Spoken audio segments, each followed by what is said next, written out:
Hello, everybody, and welcome to the Beyond the Stage podcast. Actually, this is very exciting because this is the first one in the season. Woo. Yay! And we're bringing you two guests who we're going to get to shortly. But just to let everybody know that really the podcast is here to speak with specialists, creatives, artists. And what we want to try and do is just get some top tips and insights and inspiration for people who are looking maybe to enter the world of theatre and arts education maybe. So no pressure to you guys. And of course, today we're bringing you Shane and Tia. What's really exciting about, amongst many other things that we'll discover today, is that these two are also starring in the Complete Works of Shakespeare on this very stage at KC Arts Centre. But today we want to talk a little bit about Shakespeare, but maybe also a little bit about children's theatre. And also, I know Tia quite well through our education programs as well. So we'll try and move around all those wonderful subjects. So without further ado, let's go beyond the stage with Shane and Tia. Yay! Welcome, guys. Thank you. Thank you for having us. Yeah. So we dive straight in for this podcast into Truth Lies before you get to do anything else. Okay. Now, I know that you, Shane in particular, has been working on this for days. So what we'll do is we'll start with Tia. Right. You present two truths and one lie. Okay. And we'll try and figure out which is the lie. Okay. Over to you, Tia. I have to say they're not very well crafted, but Okay, that's all right. We'll forgive you. I was about to say my first truth is, but that's not how it works. So Yeah, don't give it away the straight first away. fact is that The Complete Works is the third show that I've worked with Dan on, Dan Jenkins. Okay. Okay. The second one is the last Shakespeare production that I saw was at the Globe. And the third fact is that I cannot drive stick. Are we allowed Yes. to ask questions, or Go we just for have to it. guess? No, go We for it. just Have you have got a to question? guess. Let's interrogate her. What's the question? Oh, Have you got a question? I've got a feeling that the Globe could be true because I know you did spend some time in London recently. I? That's right. On social media, she was no. all over the place. There Oh we go. Here no, and there. I made it too easy.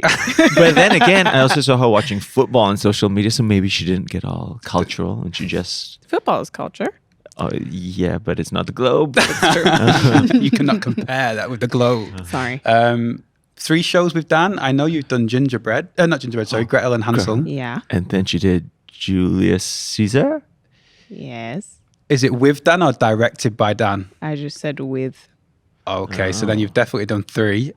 3 at least. Is there a fourth we are forgetting? So I'm going to go with the lie. You can't drive stick. It's so American. I know. I was like- It's just fun to say. You can't drive manual. I'm going to say that the 3 with Dan is a lie. Maybe you've done more. So that means you believe she can drive stick. Yes. Okay. Isn't it fun to say? It's fun to say. I could drive a Where are stick. you going to go with Shane? I'm going to go with the stick thing. She can't drive stick being the lie. Yeah. Oh, so he's correct. Yeah. I mean, you guys, you worked Points. through it. You got all the right answers, and then you just decided not to go I with thought it. like I'll just go against the theory here. So you I can drive a manual you can car. drive a manual. That's good to know. And how Yes. many shows we done? 3. 3. Yeah. And the first one was Julius Caesar, Julius and then Caesar. Gretel and Hansel, and then this one. Very good. You've set the bar let's see too if we high. can work and apply the same detective skills for Yes. Shane. So go on, Shane. Three Okay. things, and we'll spot I the have lie. them in my head. Let's see if I can remember them. They were all just up there just now. Okay. First thingy. My grandmother was a fortune teller with one glass eye. She was a Lebanese fortune teller with one glass eye. That's very specific. Yeah. Many places I could have lied in that. I could have lied at 3 different points in that one. I know Okay. exactly what he just did. Next one. I have a tattoo that you cannot see. But you probably... Will you be able to see it in the show? Maybe because we are in various states of undress during the show. You're doing a very good think I job can, at making this difficult. He's using the strategy of not knowing That's anything. There's 3 lies, right? That's the game. 3 lies. And how many truths? Okay. And the third thing would be, since Tia's was driving related, I will be driving related too. I got, This is I going to be a only lie. crashed. I got my start driving a truck for a theater company in Singapore, and I only crashed the truck once. Oh, so I know the first part of that's true because impressive. I did a little bit of research. But whether the amount of times you crashed it, That's so that I'm going to see that's truth. The Lebanese fortune-telling grandma. With one glass eye. I want it to be true. I think the majority of it is, but I have a feeling he threw in a curveball with the Lebanese bit. I don't think she was Lebanese. Okay, well, I'm going to say then you're lying about the third one based on not driving for the theatre company, because that I do know is true, but the amount of times you Times crashed. I think he probably crashed at least I twice. crashed at least twice. Yeah, the third one's. Okay. Or the first, I forgot. So both of you are going for the same one? The truck crash? I think you're just lying.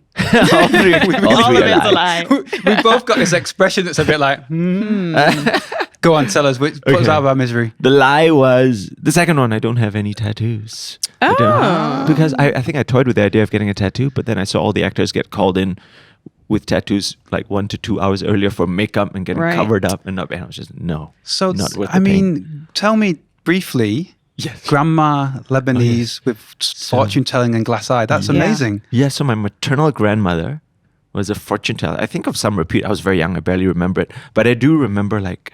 I think I've told Tia the story. Like the Queen of Jordan, when she came to Singapore, came to visit my grandmother to get her fortune told, and there were police and and that's when I realized, oh, my grandma's someone like cool in big town. That's so cool. Isn't that great? Wow. Yeah, so that, Yeah, I mean, partly I said this last time. It's part why I love this game, like because Yeah. even though I know you spent days preparing, Shane, but even on the spot, you can reveal so much interesting things. Brilliant! Oh, cool. That's really cool.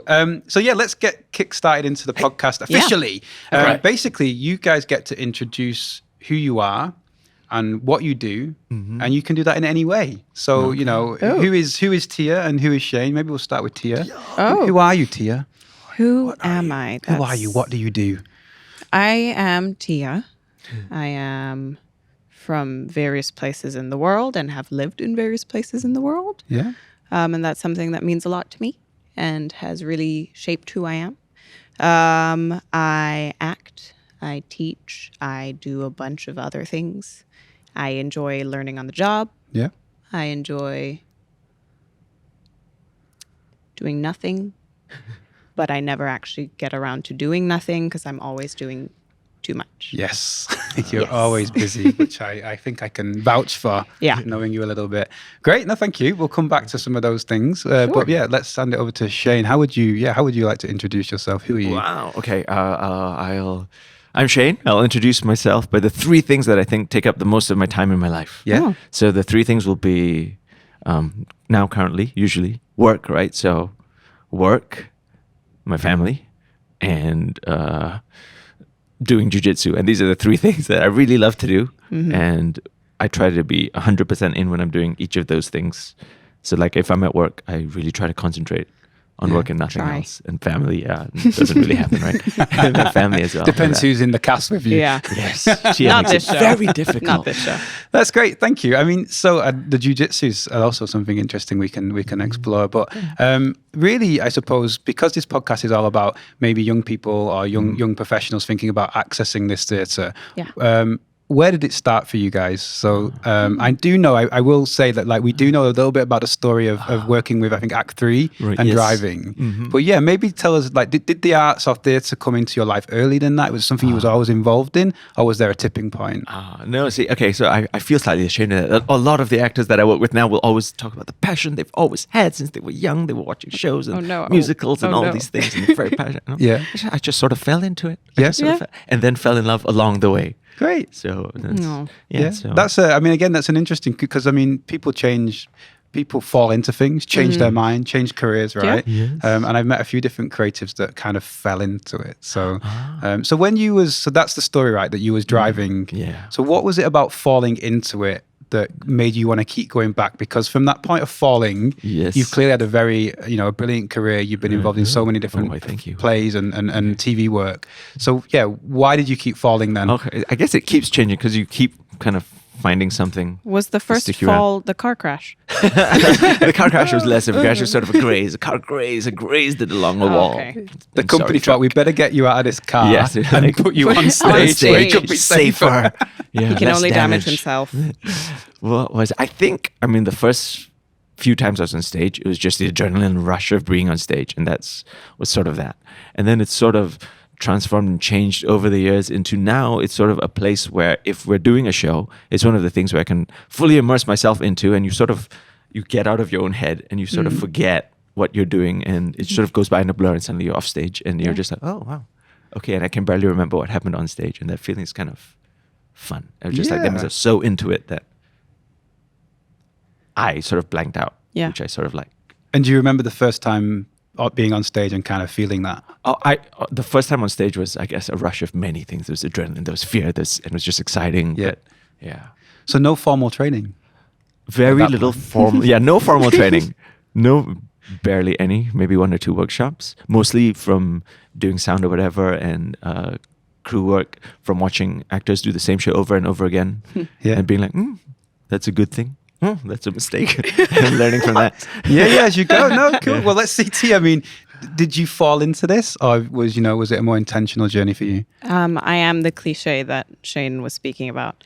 Well, sort of. Yeah. I think if you ask anyone in my family or anyone who saw me as a young child, there was never a question about me going into performance. Okay. Yep. A theatre kid? I was a drama queen as a child. I hate watching home videos of myself as a kid. Yeah. I just want to slap her. We'll get to that question later when we do a bit of time traveling. So definitely always enjoyed performing. And then it kind of was the one thing I knew I would end up doing. And I think I went into my degree at LaSalle quite young and still very naive and not actually sure of what being an actor entailed. Yep. And then I think along the way I realized, this luckily is what I want to do. Yep. And I stuck with it. I enjoy it. Where did it start for you? So like you said, you was a bit of a drama queen, bit of a theatre kid. Yeah. So did you just always get involved through school? Was your parents and family or teachers, was anyone significant in kind of helping you on that way? My mom tried to kickstart things.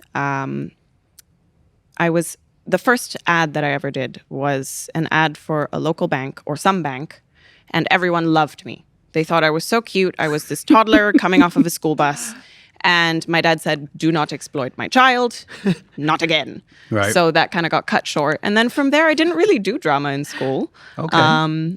I did things like gymnastics for CCA, so I didn't do drama. I didn't have drama as a subject until I was a bit older. And I think maybe when I was 13 onwards, I would do it for my CCA. And then when I was living in Hong Kong, I attended like a after school sort of ensemble thing. We put up shows every couple of months. And that was about it. When did your dad get back on board then? Or has he? Is he still on board now? He's very on board. I'm very lucky to have both of my parents and my family very supportive of what I do. And my dad, he is 100% mesmerized by whatever I do on stage every time I do it. And it's so lovely to have that kind of support.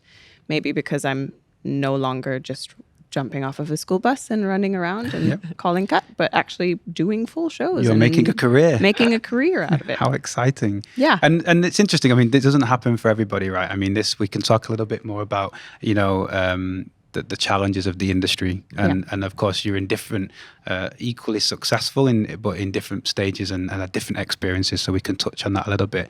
So, I mean, we're just going to ask kind of, from that point of, I'm intrigued a little bit more. I'll come back to Shane, I think, maybe on being younger and what maybe some of your interests were before you got to that space. Maybe I'll start there. Yeah, like what was your thing as a young person? Like, what did I think I was going to do? Sorry. Yeah, like where was you going? Time Like, ago. was you like, I'm going to be an engineer, I'm going to be a teacher, or? So I mean, straight out of NS, I think what I was supposed to do is apply for schools and things like that. Okay. So I think I did apply for some university things, but I think I only did like half the application. And then I started working in the theater company, and that just sort of fizzled slowly.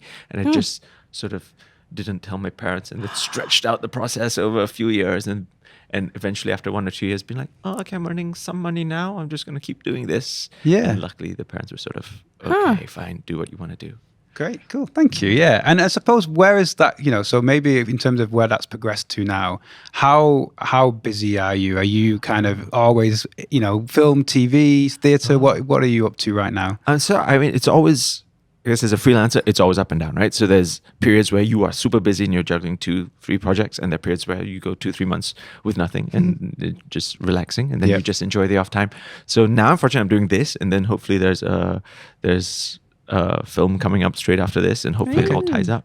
Yes, actually, because of COVID, this show was sort of pushed back, right? Yeah. Right. Which sort of was amazing, because then I could fit in 2 projects, which I would have said no to if this show had been on the original schedule. Right, so it worked out well for you in that way. Go COVID, thank you. Brilliant. Wow.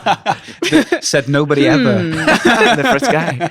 It works out in this instance well. But yeah, and for you, Tia, where has it taken you so far? Because I know you've been involved in lots of different projects as well as teaching as well. Yes. I would say one thing that I'm really grateful for is that I haven't been boxed in. And I guess because it's my own choice whether I'm boxed in by things or not. Okay. And so I've had the opportunity to work with very different theater companies and work with different production houses on commercial work, and not so much TV and film, but a lot of different things, voiceover as well. And then another huge thing is teaching. So for the past 6 months, because of COVID, I was working full time as a drama teacher, which was a blessing to just be able to pursue that side of my career. Yeah. How do you find balancing that? I think it's a good point, because I think I know you as a teaching artist as much as I know you as an actor. Yeah. And I think I can vouch that you teach very well. Thank you. So how do you find, I think some people pick and choose, I can only do one or the other, but you've found a way of doing both. I would say that the people who pick and choose are very sane to do so. So during the time that I've been teaching full time, I've also done 2 shows. So at the beginning, I was doing a show called The Amazing Celestial Race, which was a lot of running around in costume changes and singing and dancing. And to teach a whole day and then run to the theater and do 2 shows in the evenings was ridiculous. And I told myself never to do it again. And then here I am. So now I'm doing this show, and I had 3 weeks of overlap with the teaching, and it's mentally and emotionally draining. But I love the both of them so much. So that's obviously what keeps me going and wanting to do it. Moving forward, I am holding myself accountable on this podcast. I will not be doing that again in the next 6 months. I would like to put money down on the fact that Tia will probably be doing this again in 6 months. We should come back and place your bets. Yes, probably. Cool. Thank you, guys. So we are actually on stage at KC Art Centre. Yes. You both will be performing many, many shows by the end of the month. Maybe tell us a little bit about what's happening on stage. What can we expect? What's going on? Is there some fun happening in the rehearsal room with Daniel Jenkins and co? Is there some fun? Some fun. I think there's almost too much fun. I had a funny feeling that might be the case. It is, yeah. I think when we got our first email with the schedule and things, Shane sent a reply that was very apt. What did I say? About the combination of actors. How much corpsing could possibly be done on stage? Like Yes. the maximum, he's chosen actors that would just break out into giggles. Yes. So so how can we get this? Because Erwin obviously is with you guys as well. Yeah. So like he's basically brought an ensemble together that could be the silliest ensemble that's ever lived on stage in Singapore. That might just laugh through the boot. I have a genuine concern that we will never perform a single run of the show without corpsing. But I kind of feel like that's amazing. Oh, yeah. I feel like that's like, people want to come and have some fun. Yeah. I think the world can be tough whatever year we're in. Yeah. But we all know it's been really tough in the last couple of years. So basically, we're going to come and have a good laugh. Oh, for sure. Oh, yes. Oh, yes. There'll be some we'll be Shakespeare. laughing. Hopefully the audience will be laughing too. We have a lot of jokes that we find hilarious. Yeah, and we'll play this back to Daniel Jenkins just to get his input. He'll be like, what did you say? What did you say on the podcast? Maybe probably a better question, particularly for you, Shane, we normally do Shakespeare in the park, yes. right? So, I mean, this is a very different take. Yes. I think see, the park is a great place to do Shakespeare, but it's a very interesting place to perform because the nearest audience member is really close, and then the furthest person away is really far away, and you somehow have to balance your performance in between that line, so it's not too small, it's not too big, but over here, this is great. This is intimate. This is nice. So it's going to be easy to. It's also freezing. Right now, during the show, from Shakespeare in the Park, which of course T, you've been involved in as well, right? So like sweating and hot and not so good, lots of bugs. Yeah, it's freezing cold in KCAC. Yeah, so I think this might be more preferable. There's a shower upstairs. Yeah. It's going to be I mean, great. you're really letting us into the hardships of acting now. I'm sure our viewers are like, ooh, I'll reconsider my career. Poor actors. But maybe let's talk about that more. Yeah. I mean, you guys have both been in Shakespeare in the Park. Shane, how many have you been in? I want to say 5 or 6. It's sort of a blur. Everything to me is a blur. I want to say 6. 12th Night, Orange, Julius Caesar, Tempest. Mm-hmm. Is that it? Maybe it's only 4. No, there's no, more. It's more than that. Shane. Definitely more. Jelaine will know. Shout out. How many Jelaine? I'll ask Jelaine, who's off camera. 14 shows with SRT. Oh, really? Wow. So that's your TLC stuff, the little company as well. Yes. Wow. Oh, some of my favorite stuff. TLC stuff is very tiring. I don't know if I do it now, but it's And T, you've done how many Shakespeares? Just the one or Just more? the one. Just the one. Using Julius Caesar. Yeah. And how was that? That was my first professional production. Okay. So it was massive. Oh wow, I didn't know that. Yeah. That was my first show after uni. oh wow, straight into the biggest Straight show into possible. that, which I'm obviously very grateful for. And it was a huge experience. Lots of great people to work with and learn from. Yeah. A wonderful space. I really enjoy the outdoors as it is. So it was a nice marriage of a bunch of things that I liked. I think we can't not talk about Shakespeare though, and the relationship to tackling Shakespeare. Right. I mean, something that you've enjoyed doing, Shane, or because I mean you've done a lot of it now. Yes, I guess I was thrown into the deep end. I guess my first Shakespeare in the Park show, I really barely knew Shakespeare. I thought I knew Shakespeare. I didn't really, and I had to sort of, I had learned it in school a bit, and then slowly learned that maybe my literature teacher didn't know so much about the stuff she was teaching us, and a lot of it was not very correct. But yeah, and then just thrown in the deep end and having to survive. And now it's sort of, I find the Shakespeare lines much easier to learn than the normal lines because they just get in your body and suddenly they come out, and sometimes you just have to switch off your brain and the Shakespeare just comes out and like, oh, excellent. It just all flowed out. I didn't have to do anything. That must have took a bit of time to get to there though. Yeah. I guess it's trust. It was sort of the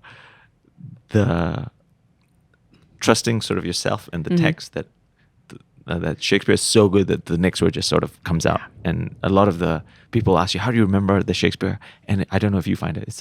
To me, it's easier to remember than the I think actual the words. rhythm. it does come down to trusting the text, because with Shakespeare, if you trust what Shakespeare has already done, all the work is there. Yeah. You don't actually have to do all that much. I know this sounds ridiculous to some maybe, but really, once you're used to it and you trust in it, it's all there for you. And for you, Shane? A tip? Many Shakespeare times, tips. many shows. Okay, I think what I used to do, and I'm trying to do less of now, is last time I'd do a lot of the acting off the line and be like, oh, someone's just said this, therefore I have to. And then I realized within Shakespeare, you don't have to, because Shakespeare sort of, it's in the line. So you there. just don't take this big pause when you think you need to take this big pause. You just say the next line and it sort of happens on the line. I'm sure once we get in front of an audience, your gut reaction is to be like, I gotta put some polish on this. I gotta and try to trust it and just be like, no. And also take your time. I think a lot of people who are uncomfortable with Shakespeare compensate by trying to read it quicker. Okay. Yeah. And I find that just ruins it for everyone, especially yourself. So not being embarrassed to take your time with it, read it slower, and the meaning will come, as opposed to, I'll sound like I know what I'm doing if I read it 5 times faster. I've got this. I'll just go really quick. No one know what's going on. But that's one of my acting tricks, Tia. When I don't know what I'm doing, shout or talk really, really quick. These are the two best acting, LaSalle and 3 years. No. Wow. It sounds like Joey Tribbiani style acting tips. Shane, you could do your own little side. Yes, I shall. Write a book, Shane. How would you then, I mean, I know that the Shakespeare in the Park is very different to the Complete Works, but before we move on, how would you describe maybe in a few words, the Complete Works and what you're going to be doing with this show. It's all 37 plays in 97 minutes. Wow. So it's very fast paced. It's a very Yes. it's a very fast paced non-stop show. Like we're going 100 miles a minute every time we're in rehearsals. My watch thinks I'm doing a workout. Yeah. So it's Oh, really? Oh, yeah. Wow. That's how It'll ask. fast we're sort of moving.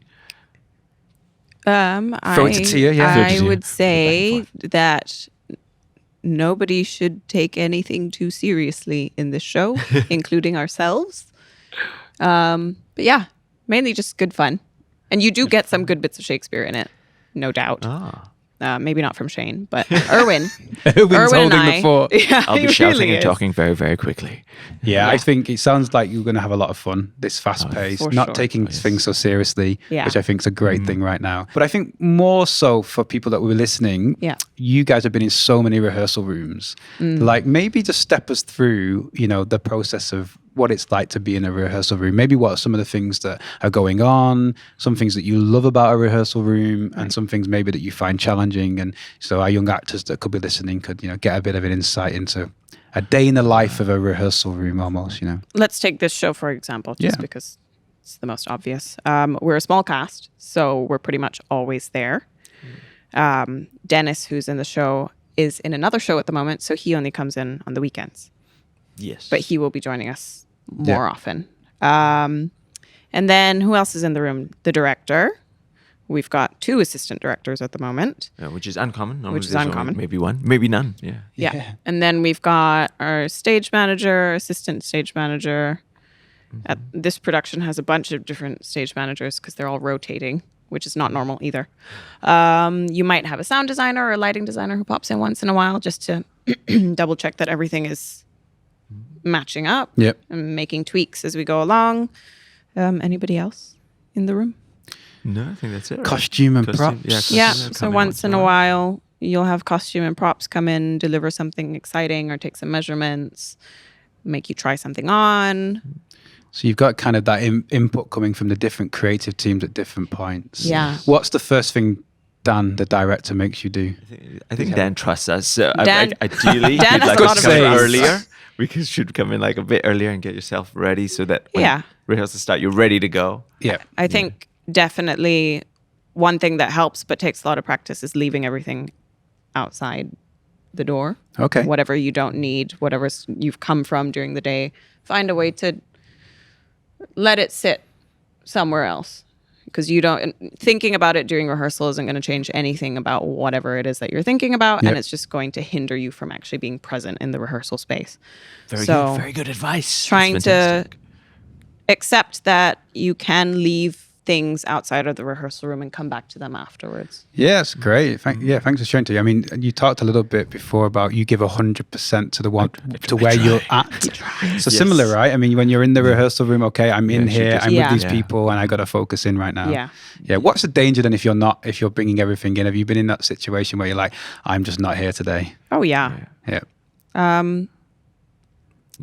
What is the Never. danger? I've never had that feeling. I guess the danger, if your brain is not engaged, you're not thinking about from the simplest thing like you're missing cues, or you're just not seeing the options and the Yeah. possibilities. You're just going on autopilot and doing the same thing and not discovering new things Yeah.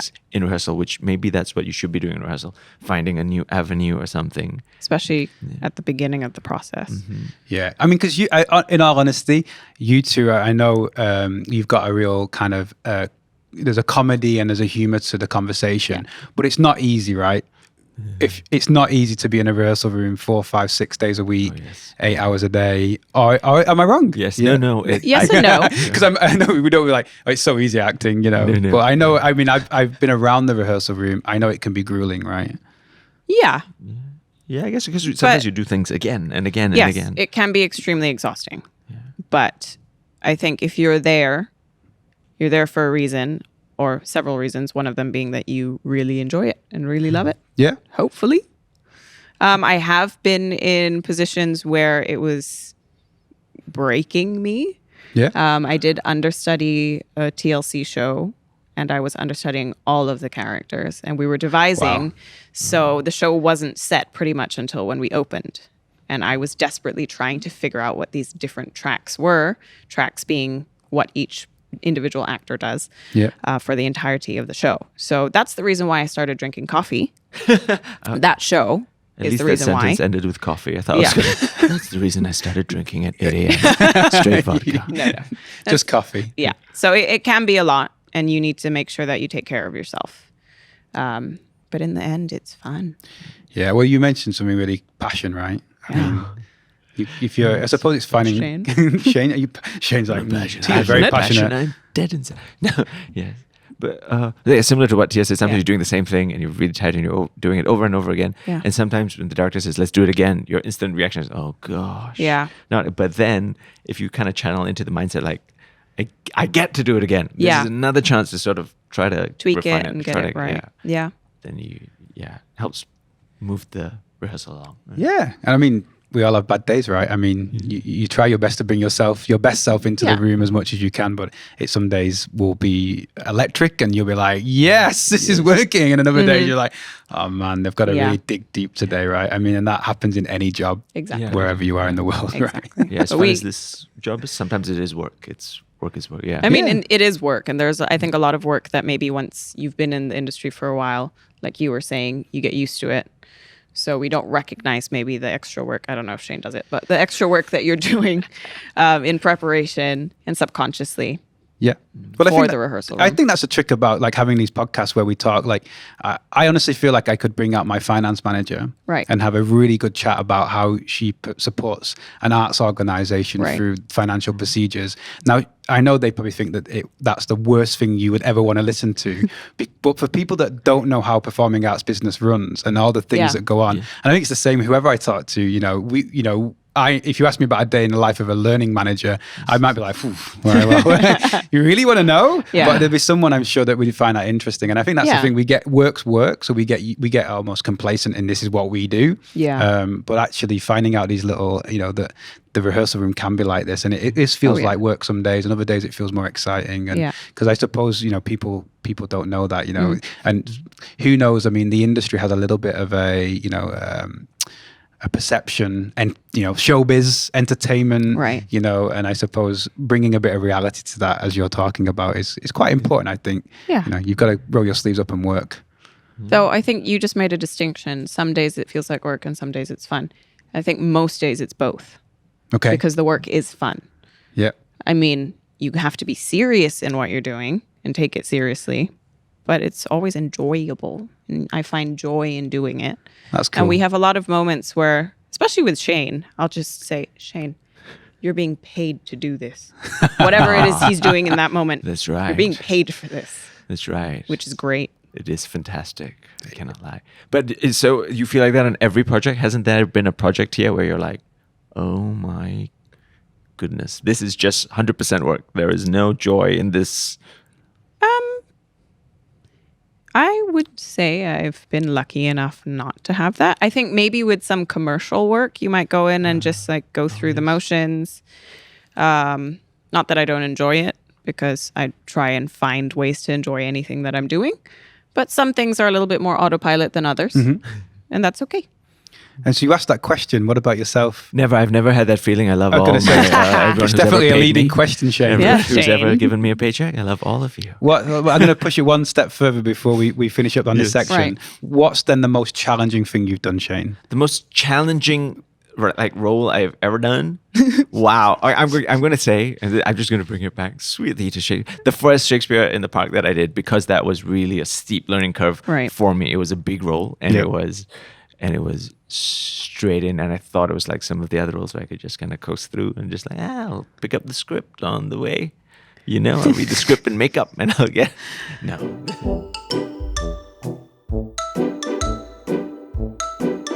Maybe just start with you, Shane. You have done a lot, and I was just saying to you off camera, like, I'm going to push you on this. Oh dear. What are the things that you do that you think help you keep employed and keep companies bringing you back, and as well as apart from your talent, what are the things that is the package that supports you, or what you think is anyway? Okay. One director recently told me, and I don't know if this is an insult or if this is a good thing, but he told me that he likes to hire me when he knows he's going to have another difficult actor on set. He Oh. wants someone who's very easy to work with, and that's why he will have me to sort of Yeah. bring back. Because I think if someone gives me direction, I don't know if this is because I've gone through NS. I'm very simple. If someone gives me direction, I'm usually like, okay, I will try. Some people will always try to be like, no, I don't think my character would do that. Right. And even if I don't think my character would do that, I'll be like, okay, I will try. And I've sort of, Yeah. maybe in the beginning, I would try to fight back, but now I view it as a challenge. I'll be like, I don't see why my character would do that, but I'm going to try to find a way. There must be a way. Make it work. Yeah, to try to like find a logic. And even if Yeah. it doesn't work, I've learned something about the show and about the character. So I try to view it as a challenge as opposed to like, ugh, I've got to try to do this. But I think that's quite a massive thing Yeah. because I think, in this industry, there is a certain, of course, you can be talented and nice. Now, of course, I'm sure there's some divas in the industry where their talent is something that absolutely serves them in the space, which means they might not always be the most, the best person to be around, but at least, but they bring certain things around, when the camera's rolling or, the curtain goes up. But I think that's really important that you're talking about that willingness to be involved, listen to direction, be a team player, right? Yes. Yeah. Be a team player. Yeah. Sort of, yeah. And always kind of be ready to go. Be sort of, just always be ready to do the work when it needs to be done. Like, Yeah. And do you find if you've gone down that route and you're like, I tried something, but it didn't work. Yes. Are you happy then to kind of negotiate with the director on, I give Yeah. it a go? And then, my secret is to just, if I really don't agree with it, just slowly revert back to the old Yeah. thing without saying anything and see if anybody catches it. And they're like, hey, you didn't do the thing I told you to do. Be like, oh, yeah. Oh, I forgot. that is a great top tip that you've got from years of experience. Oh, yeah. What about you, Tia? Like, again, different point in your career, Yeah. but you seem to keep getting gigs. Yeah. Companies that you work for seem to keep bringing you back. Yeah. What would you put that? You can't be modest. What would you put that down to? What would I put? I think I really value human relationships. Yeah. So being able to listen to each other, actually relate to everybody in the room, whether it's the director or an assistant of somebody, doing the work, not being afraid to fail in the work and showing people that you can fail. Because I think Yeah. a lot of people, for example, in acting school say, fail now because once you're out, there's no chance to fail. I don't think that's true. Yep. The rehearsal room is there for you to fail as well. Okay. So being able to do that, being professional, I really value professionalism. So being on time, doing the work that you need to do, treating people with respect. No, but you raised some really good points, and in particular about the professionalism. Yeah. And I think, we have auditions for our young company that come up a few times a year. And one thing we're always saying to young people is, we want you to come and present a speech and have thought about it. Right. But actually, more than that, we need you to, be on time, well presented, Yeah. and look like you're ready to commit and be in the room, right? Yeah. And I think also another big thing is being open. A lot of people are afraid to reach out for something that they want because they're, I guess, afraid of rejection. What's the line? What's Irwin's line about doubts? There's a Shakespearean line that Irwin says, our doubts are traitors that something Oft make us- something about winning. Can you dub this part? Can you edit Fearing this part to where we We'll sound just like bring we know the Owen's line? voice in over this fearing to section. attempt. There we go. Something about doubts being traitors to us because we miss out on things that we could potentially win because we don't even try. So That's really, what a good piece of advice. Yeah. You should just point out terrible- that Shakespeare wrote that, not Irwin. yes, Irwin says it. Irwin has that line in the show, which is why we don't know it. But Shakespeare did write about it, and it's true. I think a lot of people could do with just reaching out Yep. and saying, "Hey, I like what you're doing, and I'd love to audition, or I'd love to work with you." And if you never hear back, then okay. Yeah. And if they say no, thank you, we're not looking. Okay. Keep moving. Keep doing you, Yeah. right? You mentioned failure there. Have you, Shane, have you ever failed a project? I've been very fortunate enough that I think I've been able to fail even on a finished product like on stage, on screen. I think sometimes I look back at my stuff and I'm like, that was a failure. And thank God I still have a career. I tried, I failed. What did you do with those things? I think in the beginning they would hurt. And now it's sort of like, okay, at least as long as I was trying and I Yeah. know I was doing something that's sort of okay and it's not personal and it's, and I don't take the failure as people didn't like it. I take the failure as if it's a failure if I didn't learn something or do my best in that project. That's then so now it's a failure. important. Yeah, so important because there's a huge issue we have with failure, right?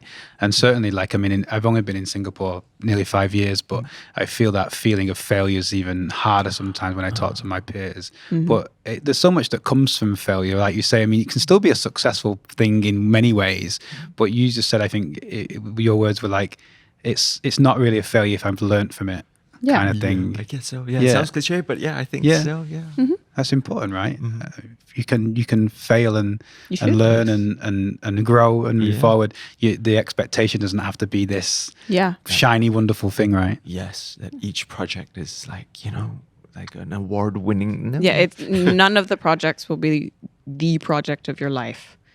Yeah, I think all- a lot of yeah. actors will always like, this is the project This that is will the make me. one. And they're always thinking, relating about themselves through it. They're like, this project will make me. Yeah. As opposed to like, what This will make represents the me project, and what I'm capable of doing, which it does to a certain extent. But in the end, it's always a forward-moving journey.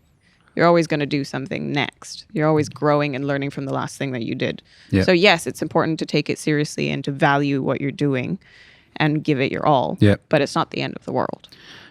Yeah, I think it's a really interesting line. So then how does ego come into this? Because I think that's what we're talking about. When we're Right. so self-centered that this is all about what I'm going to, my break. Yeah. Does that have to get out of the way? Really? How did you get over that? Or is it, I mean, ideally it should, but I haven't achieved that at all. Not at all. Yeah? In terms of you're still putting I'm that pressure. constantly judging myself throughout rehearsals and trying not to. And then I just get more in my head and then I judge myself for judging myself. Yeah. And then it's just this whole big cycle. So So that's what's going on in your head. That's during what's rehearsal. going on. No, well, thank you for your honesty, though. Yeah. Because, I mean, it's real, right? That's that person on your shoulder. yeah. Yes, that voice Never that you have stops. to. Yeah, I think this, especially in entertainment, and you get very big egos and stuff. And part of my thing is trying to like push the ego aside, and sometimes it succeeds and sometimes it doesn't, and it's an ongoing journey. And ideally, I'd like to reach some point where it's just like Egoless. boom, egoless. Shane just floats into rehearsal.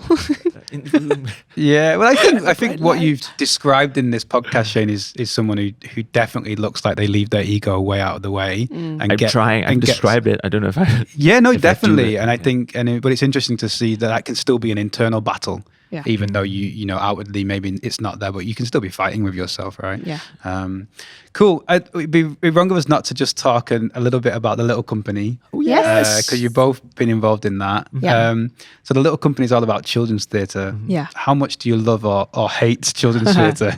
You can be honest. I love it. I think those were some of my favorite shows to do. I mean, I'm sure when I was doing them, waking up super early in the morning to do a show was, it's kind of draining. But looking back on it, some of the most fun shows. Yeah, definitely. for sure. I think TLC shows have a reputation of being the rite of passage into the industry here. Yeah, I've heard this too. If you can survive a TLC show or a TLC run, you're good to go. And I think a lot of it has to do with the fact that apart from the hours being very different from your usual evening shows, children are the most unforgiving audience, but they give so much as well. So when I did Gretel and Hansel, Gretel was written as not the most likable character because she was upset that she went from an only child to having this little annoying brother. Yeah. And so I was worried that the children wouldn't like her. And opening show, this little girl sitting in the front row, I'm busy doing something right in front of her downstage, and she just goes, I only like Hansel. And they'll just tell you. Yeah. Which is Honesty, great. right?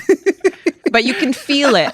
And their energy is very palpable. You can understand just by feeling whether these kids are with you, what they like, what they don't like, and being able to shift because every audience is different. Sometimes they're a year older. Sometimes they're from a different background. And so certain jokes will land and certain ones won't. And it really trains you to hone your craft. Yep. And you do so many shows with so many different audiences. Yep. So I really enjoy it. And when they laugh, I mean, the sound of children's laughter. No, Gretel You and know. Hansel was a wonderful show with Joshua, fun. right? You and Yes. Joshua. Do you know your first TLC? My first TLC, what was the first one? I think it was The Selfish Giant, directed by Mark Waite, here on the stage many years ago. I Yeah. think that was the one. Was it the first? Probably. Lane's nodding, so I think yes. Well done, Jelaine Jelaine. off camera is like, Good. yes, that's correct. Yeah. My research says so. Yes. And because TLC is like 20 years old now. Oh, Wow. Yeah. Just a few years older. than Wow. me. Just slightly older than me. Cool. And do you go back to it? Because it is an interesting thing. People say you cut your teeth on TLC. Yeah. But of course, it's a gig. It's a gig, and it's a really tough gig. Oh, Probably yeah. one of the harder gigs, right, Yeah. for children. So it's not. Again, I say, would you go back to it? But I suppose, do you get the opportunity to come back into that children's theatre space? Strangely, TLC haven't asked in a very long time. Maybe they need younger, fresher faces on the. Could I be a think some people casting- age out of Yes, it. Yeah, I won't take Yeah. it personally. Are you saying I've aged out of TLC? Yes, You're saying Shane. that I now can't play your younger brother? Well, Hansel? that's the thing I would about like to Shane. He audition. could. Also, Joshua is a lot older than me, and he played my younger brother.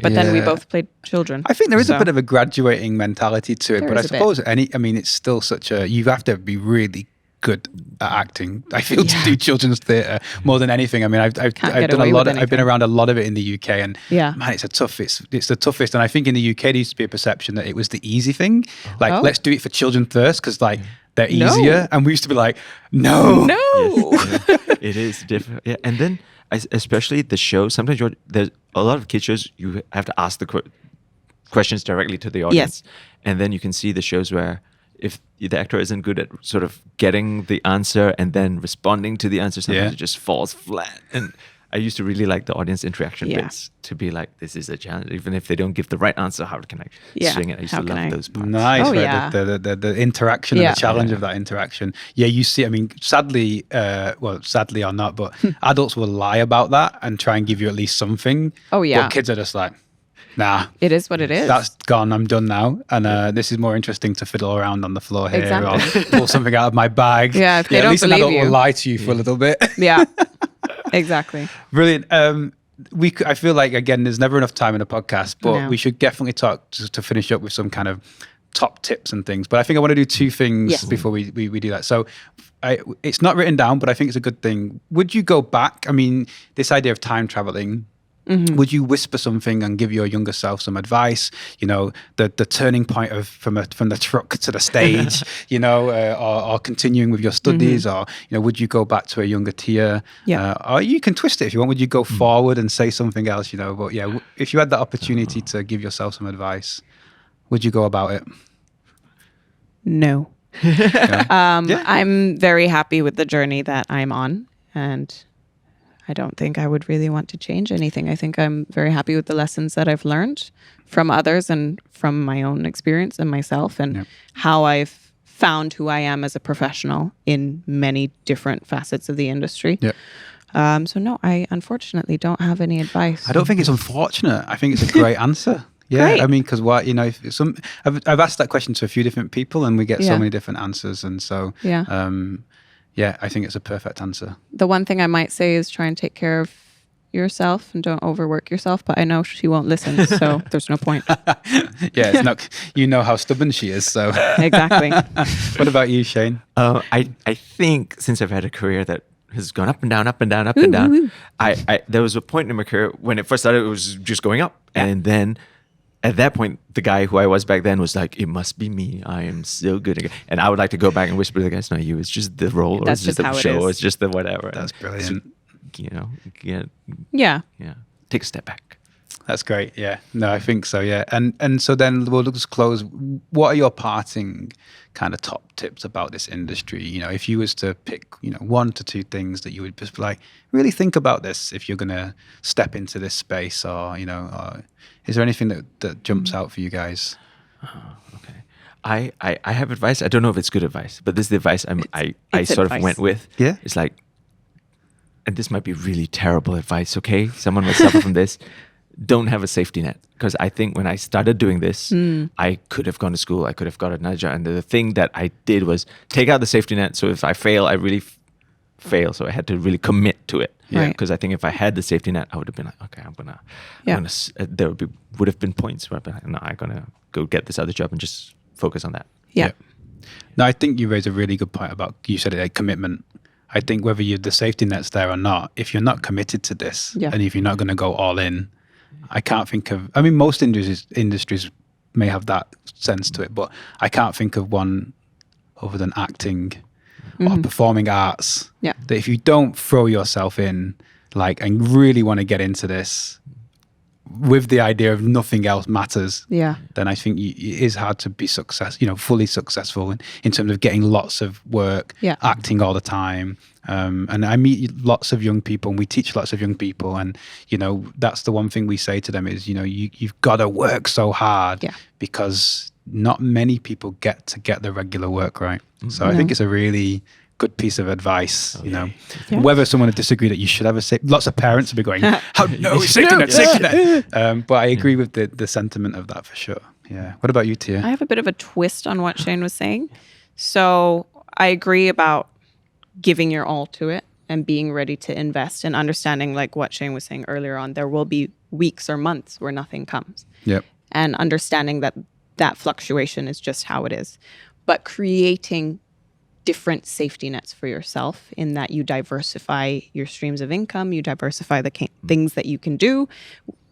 Do not think that, especially in Singapore, you can be an actor and just do 4 shows a year and that's all the work you do. Because I don't know a single person who does that. You have to do at least 5 different kinds of acting. You might be doing commercial, theater, film, voiceover, and something else, hosting or whatever, but you need to be ready to learn, be open to doing different things. When you start out, you're going to have to take work that may not speak to you artistically, but you got to decide, is this a job that I'm taking for my paycheck? Is this a job I'm taking because I'm going to learn something from it? So maybe the paycheck's smaller or not at all. Or is it a balance of both?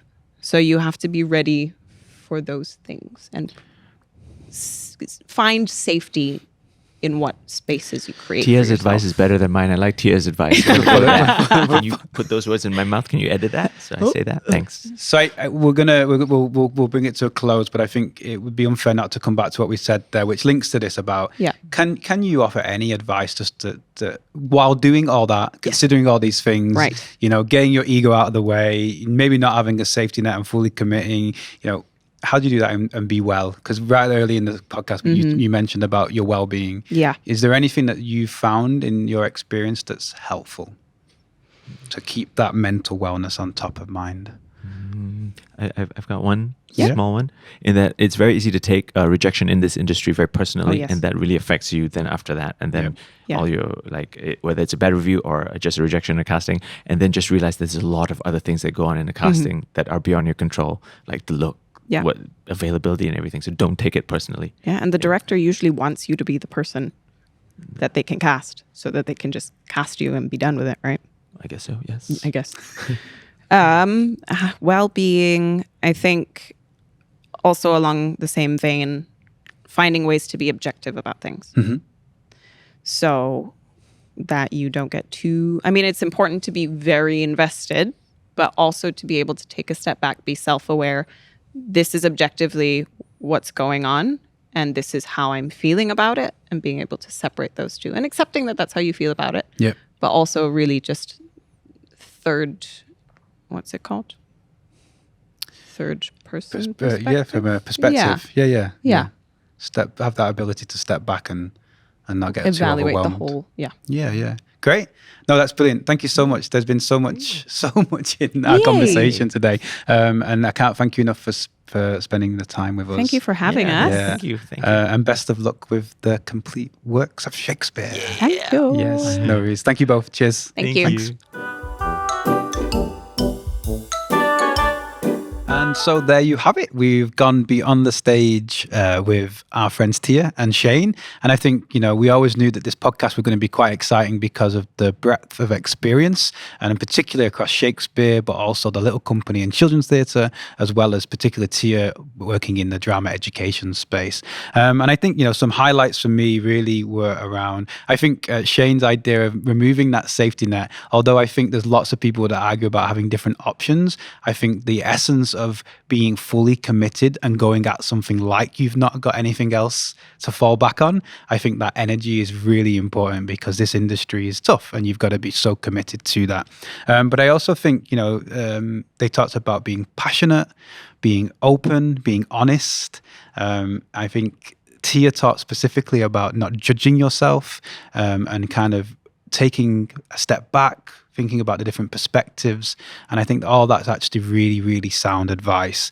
And I would say that, that idea of this industry and ego, and someone like Shane who's had such a great career, who talks about coming into the room and being a guy that people want in the room, and being a guy that is a team player. And I think that's also really, really important. So hopefully you've enjoyed this. If you'd like to know more, if you've got any questions that you'd like to ask, please email learning@srt.com.sg. And please share the podcast and let your friends and network know all about it. Thank you for joining us.